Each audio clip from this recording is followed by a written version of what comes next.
Ketika kita mendapatkan satu masalah yang menurut ekspektasi pikiran kita tuh bahwa kita adalah sebagai kebenaran, kita mencari kesalahan di luar, bahwa orang lain yang salah, bahwa kondisilah yang salah, bahwa si A, si B, si C, si D lah yang salah.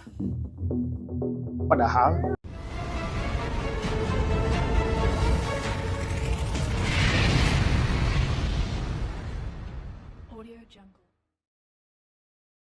jumpa lagi bersama saya di channel Spiritual Indonesia. Uh, Kali ini saya tidak ingin membahas tentang definisi ego, karena mungkin setiap orang mempunyai definisinya masing-masing. Tapi bagaimana cara kerja ego merampas akal sehat kita, merampas nurani kita, merampas kesadaran kita. Saya bercerita sedikit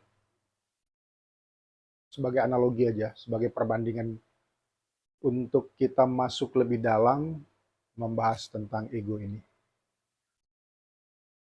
Suatu ketika, seorang suami yang sedang tertidur lelap dibangunkan oleh istrinya.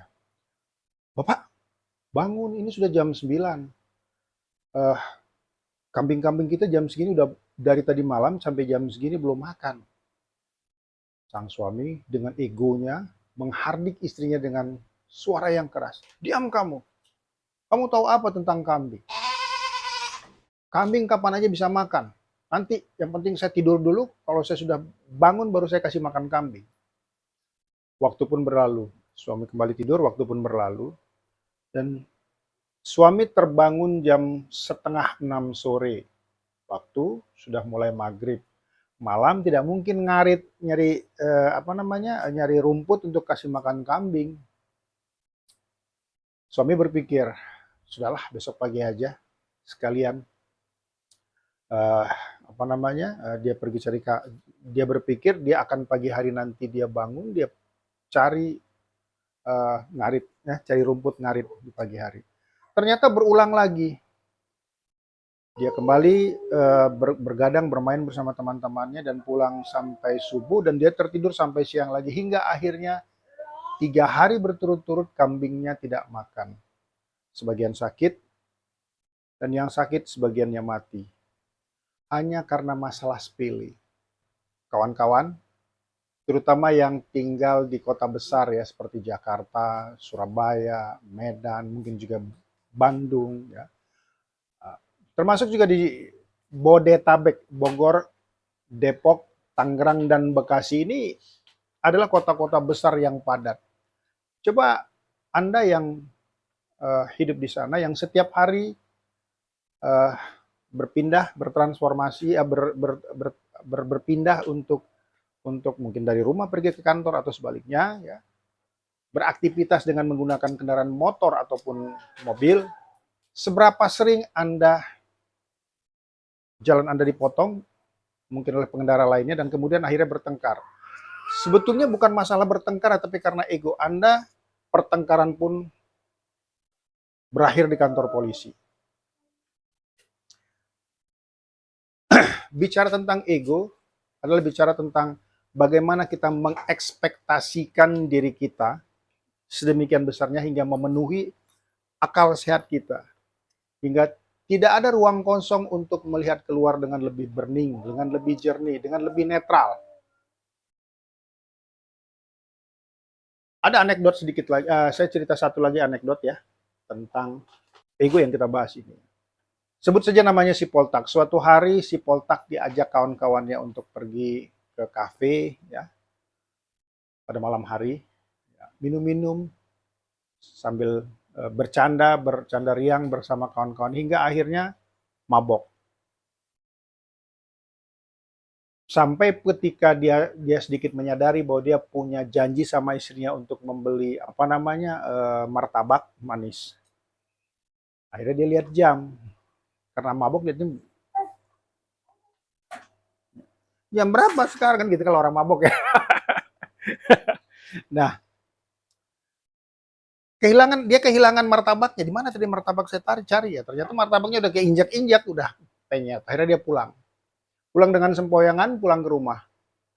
Dan sambil berjalan dia tersungkur karena kehilangan keseimbangan akibat alkohol tadi, dan kemudian wajahnya tergores-gores penuh oleh semak ya, penuh luka, tergores-gores.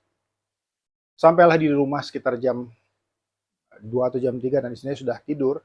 Dan kemudian dengan sempoyongan dia ke kamar mandi, uh, karena perutnya sudah mual, mungkin karena kebanyakan alkohol di perutnya, dan kemudian dia mengeluarkan di kamar mandi di ya apa namanya, di wastafel ya namanya itu ya.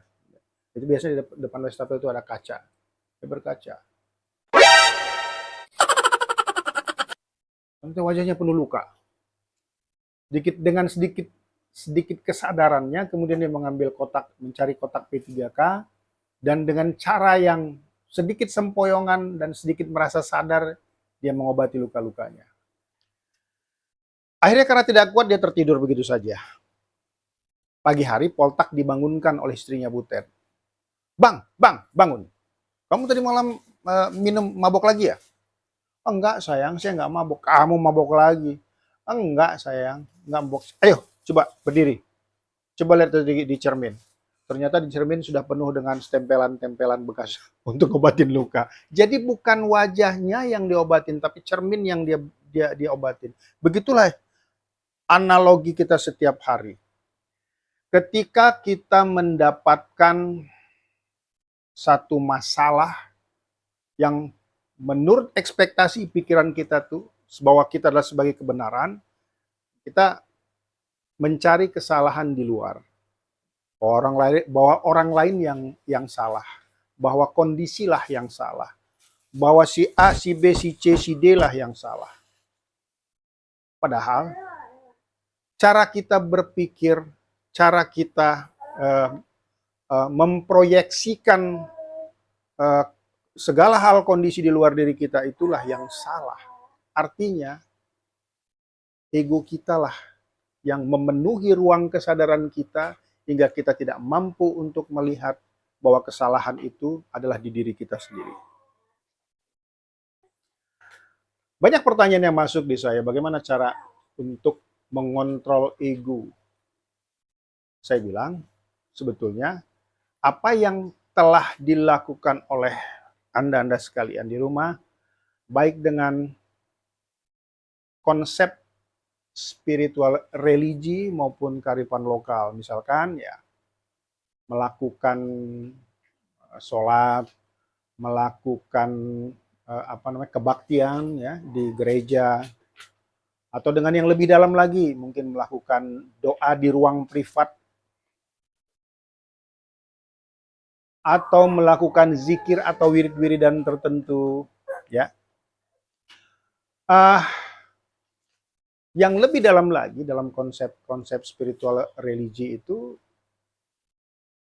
adalah meditasi. Meditasi itu bukan soalan kita menjadi sakti sebetulnya. Meditasi bukan soalan kita menjadi lebih dikdaya, mempunyai kemampuan supranatural, atau mempunyai energi besar yang bisa kita manipulasi untuk berbagai macam kebutuhan. Dengan tanda kutip, walaupun sebetulnya itu bisa saja dilakukan dengan meditasi, tapi tujuan utamanya adalah bukan itu. Tapi bagaimana membangkitkan kesadaran kita hingga kita bisa berpikir dengan akal sehat, dengan nurani.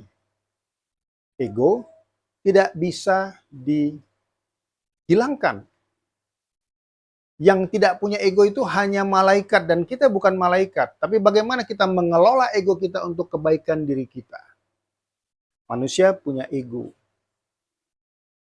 Artinya bahwa dalam konsep-konsep spiritual bukan menghilangkan ego yang penting, tapi bagaimana kita membangkitkan kesadaran kita hingga kemudian mendominasi ego, bukan sebaliknya.